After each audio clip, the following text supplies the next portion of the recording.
Welcome back, ladies and gentlemen and all else, to another installment of Nightmare Fuel. Before we get started with 5 more terrifying tidbits from around this strange world of ours, let me ask you a question. Did you remember to lock your front door? Okay, good. I'm just wondering who that is.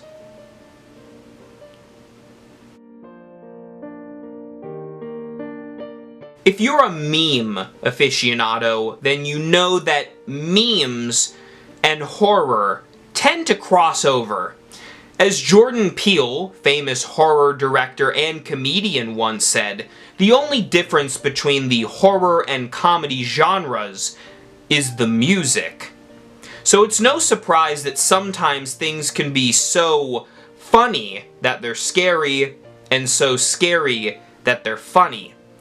This first strange tidbit may not be the most horrifying example of nightmare fuel, but it is rather disturbing, especially when it comes from a familiar face.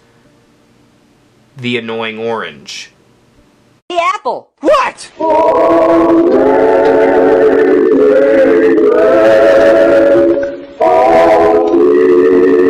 Hey, Apple!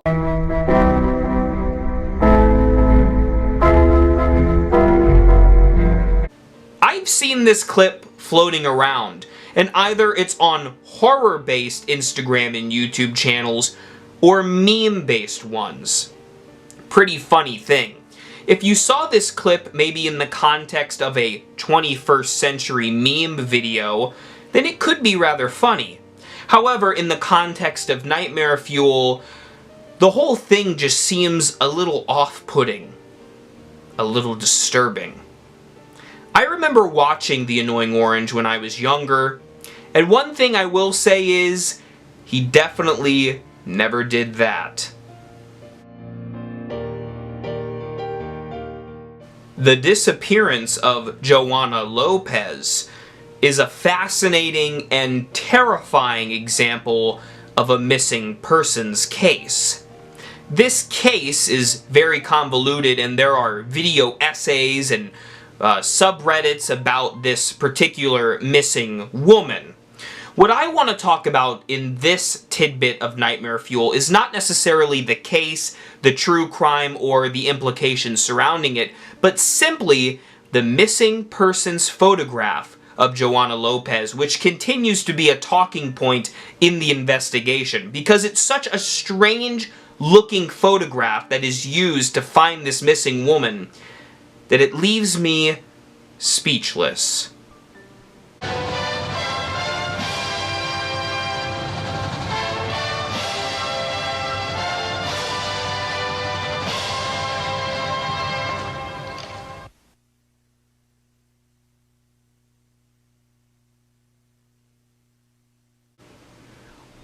Why this particular image was used to track down a missing young woman is beyond me. What makes it all the more disturbing is how black and white it is. Apparently, Joanna, this missing woman, was African American, and it seems like this picture did not do her nor her skin tone any favors. To her and her family, wherever she or they may be, I hope this all gets worked out and that she is okay. I haven't kept up on the case in quite some time, but this image has always stuck with me as a crude and creepy example of what happens when someone goes missing when technology is not at its finest. In my very first episode of this show, I talked about the phenomenon of submechanophobia, which, in a nutshell, combines animatronic figures and water to create a nightmarish effect. And I very well may come back to submechanophobia in the future. However, it isn't only water-based animatronics that terrify me, but sometimes the ones on the surface are just as bad.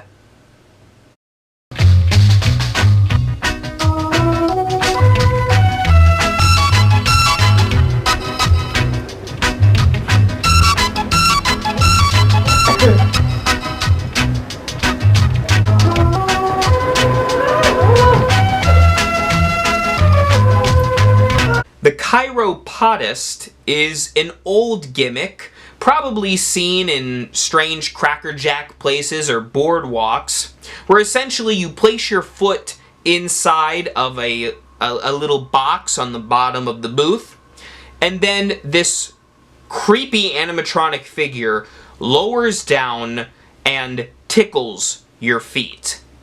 The implications here really write themselves. The horror is so transparent that it's practically written on the face of this terrifying animatronic, which has seen better days. There's something so innocent yet horrifying about it. Suffice it to say, I will not be putting my foot inside this thing anytime soon. It seems that analog horror is all the rage these days, and for good reason. And there seems to be no greater example of analog horror than the infamous Mandela catalog. I could do an entire episode on the different entries of this series, and I very well may. However, for this installment of Nightmare Fuel, I'd like to take a look at one specific and very iconic segment, Intruder.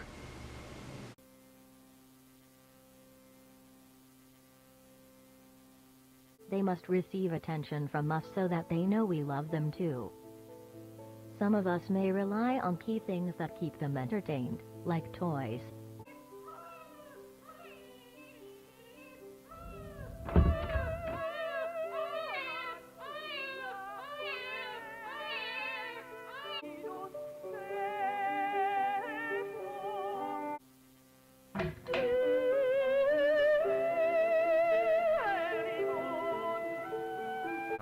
A total of 3,426 children have gone missing.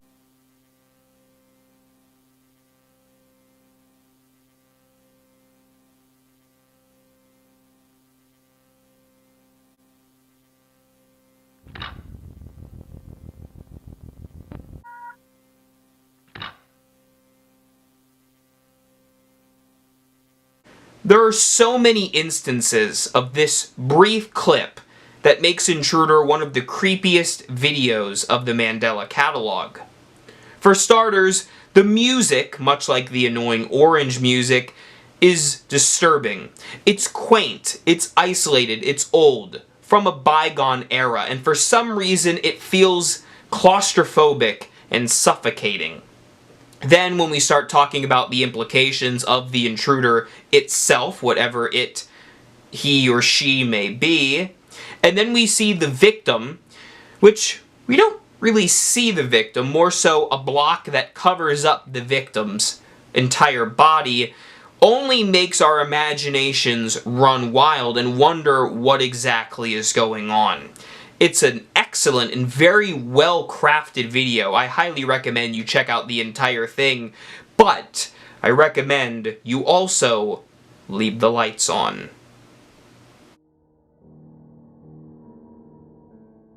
Our final bit of Nightmare Fuel is one that hits home for me.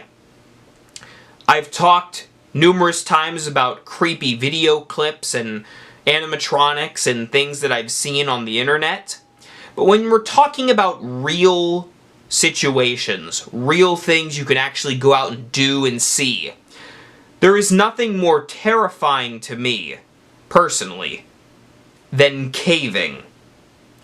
Exploring abandoned or even charted caves is a popular hobby that requires physicality and a willingness to take risks. I'm not one for risk-taking, and even if I were, I don't think I would ever do this.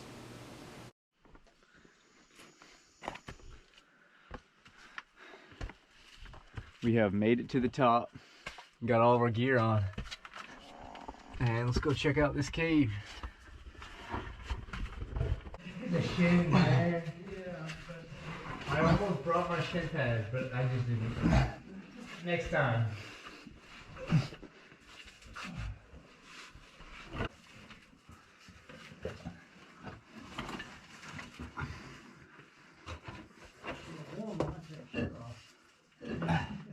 I'm reaching. You're making it. There's just physically no way to send it. And honestly, it looks kind of like there's a wall back there. It gets worse. To the left. His feet can't even point upwards. Oh, dang. That's crazy. Oh, now I'm really late. It's a little better over here, isn't it? A little bit. Oh, but here comes the mountain roof. Oh. Watch your back.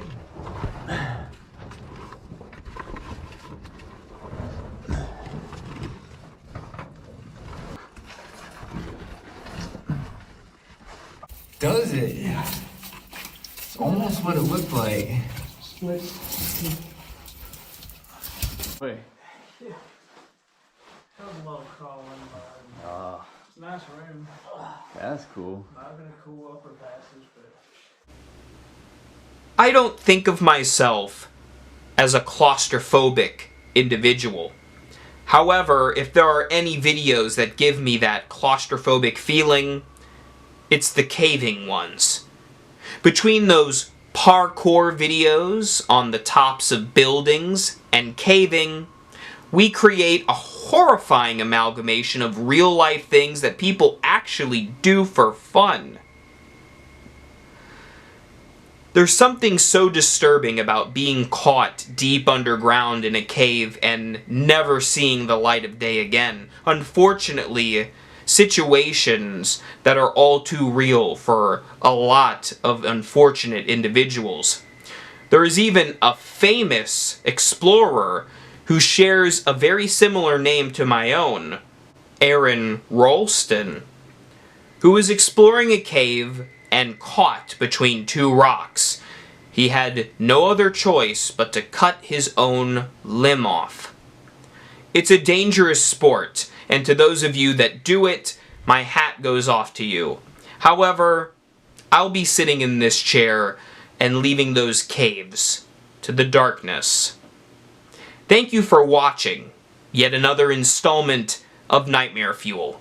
It is always my privilege and honor to bring this series to you. Stay creepy, campers, and remember, for all things Halloween, this is hauntformer.